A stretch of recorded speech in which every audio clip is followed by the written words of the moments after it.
को क्या बोला गया है कि 3 व्यक्तियों ने चुनाव लड़ा और उन्हें क्रमशः 1136, फिर यहाँ पर 7636 और 11628 मत मिले और कुल मतों में से जीतने वाले प्रत्याशी का प्रतिशत कितना था, यानी विनर को कितना परसेंट वोट मिला है, ये हमसे पूछा है कि विनर को विनर को कितना परसेंट वोट मिला है, विनर को कितना परसेंट वोट मिला है, ये हमको बता दो, ये हमसे पूछा है। ओके, तो देखो हम लोग इसको सिंपल से बना सकते हैं कैसे, तो थोड़ा ध्यान देना। जैसे मान लो यहाँ पर एक नाम का था ए, एक था बी और एक था सी। ए ने ना 1136 वोट हासिल किया, यानी जो भी इलेक्शन हुआ था उसमें से 1136 वोट किसको मिला है, ए को मिला है। और बी को कितना मिला है, मान लो कि 7636 वोट किसको मिला है, बी को मिला है, जो यहाँ पर दिया गया है। और सी को कितना मिला है, 11628 वोट सी को मिला है। ठीक है, तो हमसे क्या पूछा गया है कि विनर को कितना परसेंट मिला। सबसे पहली बात एक देखो यहाँ पर विनर कौन है।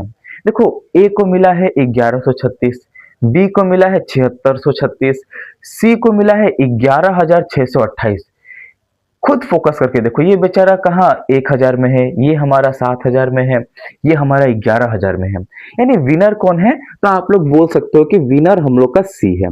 100% विनर हम लोग का कौन है, सी है। और हमसे क्या पूछा है कि विनर को कितना परसेंट वोट मिला है। तो सिंपल सिंपल सा बात है, जब हम लोग स्कूल लाइफ में थे, कॉलेज लाइफ में थे, तो जब हम लोग अपना मार्क्स कैलकुलेट करते थे कि कितना परसेंट मार्क्स मिला है, तो हम लोग क्या करते थे कि देखो विनर को कितना परसेंट मिला पूछा है ना, तो हम लोग लिखते थे कि विनर को कितना वोट मिला है, ये रहेगा ऊपर। और नीचे क्या रहता था, नीचे रहता था कि टोटल वोट कितना हुआ है। नीचे क्या होगा कि टोटल वोट कितना हुआ है और इनटू क्या कर देंगे हम लोग 100। बस इसी कंसेप्ट को हम लोग यहाँ पर यूज करेंगे और आराम से हम लोग का आंसर आ जाएगा कि विनर को कितना परसेंट वोट मिला है। आप खुद ही देखो कि विनर को कितना वोट मिला है, तो आप लोग बोलोगे 11628 विनर को मिला है। और नीचे टोटल वोट कितना है, तो देखो ऐसे क्वेश्चंस में ना कभी कभी यहाँ पर टोटल वोट लिखकर दे दिया जाता है, या फिर उसी टोटल वोट को इस प्रकार से भाग करके दे दिया जाता है। मतलब जितना भी लोगों का इलेक्शन हुआ होगा, मतलब जितना भी वोट पड़ा होगा ना, उसमें से कुछ ए को मिला है, कुछ बी को मिला है, कुछ सी को मिला है, और सभी को जोड़ दो ना, तो आपको क्या मिलेगा कि टोटल कितना वोट पड़ा था। यानी टोटल वोट हमें कैसे मिलेगा, इन सभी को जोड़ने पर मिलेगा। ओके, तो देखो जोड़ लेते हैं थोड़ा फास्ट फास्ट में। कितना आएगा, 11000 और 7000 कितना हो जाएगा हम लोग का 18000, 18000 और 1000 कितना हो जाएगा हम लोग का 9000। ठीक है, 6 6 12 यानी 10000, 10200 हो गया है, फिर यहाँ पर 300 हो गया है, और 36 36 108 यानी 400। फिर यहाँ पर हम जोड़ दे तो यहाँ पर कितना हो जाएगा 20000, 20400 हम लोग का हो जाएगा। 20400, 20400 हम लोग का वोट हो जाएगा। तो फिर से प्लस कर लेते हैं, देख लेते हैं कितना हो रहा है। 11 7 18 18 1 19 6 6 12 यानी कितना हो गया 20200, फिर एक यहाँ पर 300 और 36 36 कितना हो गया 72, और यहाँ पर 28, 72 और 28 हम लोग का कितना हो जाएगा 70 80 90, यहाँ पर 100। ठीक है ना, तो यहाँ पर 2400 पूरा परफेक्ट है, कोई गलत नहीं है। तो बस 20400 हम लोग लिखे हैं और इंटू कितना हो जाएगा यहाँ पर 100। बस काट लो, ये 2 जीरो से ये 2 जीरो हम लोग का खत्म हो जाएगा। फिर अगर हम इसको काटेंगे तो देखो कितना बार में कटेगा। देखो यहाँ पर 4 है और यहाँ पर देखो 28 है। अगर लास्ट का 2 डिजिट अगर 4 से भाग जाता है ना, तो इसको हम लोग 4 से काट सकते हैं। 4 25 20, 4 एकम 4, इसको 4 से काट लो तो 4 दूनी 8 हो जाएगा, 36 हो गया है, 4 9 36 और 4 7 28 हम लोग का ये हो जाएगा। ओके, अब देखो ये हम लोग का 2907 मिला और यहाँ पर कितना है हम लोग का 51 है।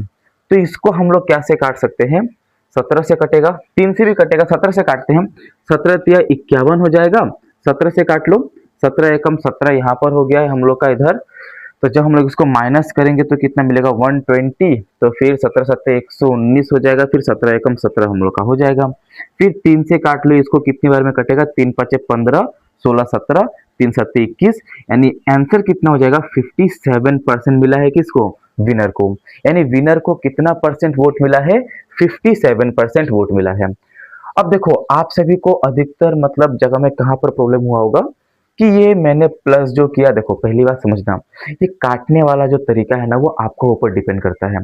आप इसको कितना फास्ट वे में काट सकते हो, ठीक है ना, आप इसको कितना फास्ट वे में काट सकते हो ये आपका ऊपर डिपेंड करता है। ओके, और दूसरी बात हमेशा याद रखना, एडिशन में प्लस करने में ना थोड़ा सा फास्टनेस रखो। ओके, थोड़ा सा फास्टनेस रखो। मैंने इसको डबल वेरीफाई इसीलिए किया ताकि आप लोगों को ना मतलब गलत आंसर ना हो जाए। क्या पता अगर छोटा मोटा अगर मिस्टेक हो गया हो और यहाँ पर अगर रॉन्ग आंसर आ जाए, लेकिन यहाँ पर हम लोग का पूरा 100% करेक्ट आया है बिकॉज मैंने सही ऐड किया है, क्योंकि मैंने 2 बार वेरीफाई किया। अब देखो यहाँ पर सबसे सिंपल बात जो हम बोलना चाह रहे हैं कि अगर इसमें किसी को थोड़ा सा अगर छोटा मोटा ट्रिक भी लगाना था ना, तो इस क्वेश्चन का जो ऑप्शन आया था ना, इस क्वेश्चन का ऑप्शन कुछ अलग सा था।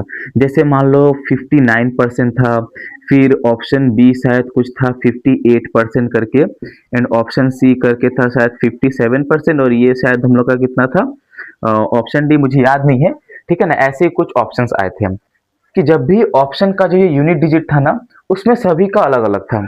तो मैंने सबसे सिंपल एक चीज ये देखा कि देखो यहाँ पर कहीं पॉइंट नहीं बन रहा है, मतलब ये डबल जीरो तो इससे पूरा कट जाएगा, और नीचे अगर कहीं डबल जीरो नहीं है, समझना जो हम बोलना चाह रहे हैं, मतलब अगर हम लोग का आंसर में अगर पॉइंट नहीं है यानी ये इसको बहुत आराम से काट देगा। क्लियर। तो मैं बस एक ही चीज चेक कर रहा था कि यहाँ पर कितना है 4 और यहाँ पर कितना है 8। थोड़ा ध्यान से फोकस करना। हाँ, 4 का पहाड़ा कितनी बार पढ़ने से इकाई में 8 आता है, तो आप लोग खुद बोलोगे कि देखो 4 का पहाड़ा एक बार 7 बार पढ़ के देखो कितना होता है, 4 7 28, यानी इकाई में कितना आता है 8। तो देखो 4 का पहाड़ा 9 बार में 36, यहाँ पर कितना है 8 है, 6 नहीं है, ठीक है ना। फिर 4 का पहाड़ा 8 बार में कितना होता है 32 यानी 32, तो 2 नहीं है, ठीक है ना, यहाँ पर कितना है 8 है, 2 नहीं है। फिर 4 से देखो 4 साथ कितना होता है 28, और 28 का 8 यहाँ पर ऑलरेडी अवेलेबल है, यानी इससे जब हम इसको काटेंगे ना तो गारंटी 57 बार में कटेगा, तो ऑप्शन नंबर सी हो जाएगा। पहला क्वेश्चन था इसलिए इसको पूरा तसल्ली से पूरे अच्छे से मैंने इसको समझाने का प्रयास किया है। ओके।